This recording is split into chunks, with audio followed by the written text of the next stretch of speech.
नमाज नहमदुहु व नुसल्ली अला रसूलिहिल करीम अम्मा बादु फ़अऊज़ु बिल्लाहि मिनश्शैतानिर रजीम बिस्मिल्लाहिर रहमानिर रहीम। नबी अकरम सल्लल्लाहु अलैहि वसल्लम का इरशाद है कि जो शख्स आज़ान की आवाज़ सुने और बिला किसी उज़्र के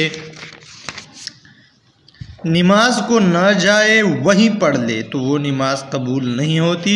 सहाबा रज़ियल्लाहु अन्हुम ने अर्ज़ किया कि उज़्र से क्या मुराद है। इरशाद हुआ कि मरज़ हो या कोई खौफ हो। मुअज़्ज़िज़ इकराम शेख साहब फ़ायदे में लिखता है कबूल न होने के ये मानी है कि इस नमाज पर अजर व सवाब और इनाम हक़ ताला शानहू की तरफ से होता वो न होगा, गुफ़र ज़िम्मा से उतर जाएगा। और यही मुराद है इन हदीसों से जिनमें आया है कि उसकी नमाज नहीं होती, इसलिए कि ऐसा होना भी कुछ होना हुआ जिस पर इनाम व इकराम न हो।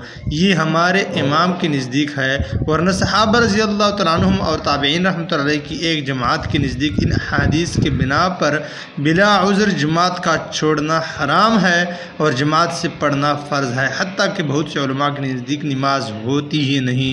हनफिया के नज़दीक अगरचे नमाज हो जाती है मगर जमात की छोड़ने का मुजरिम तो हो ही जाएगा।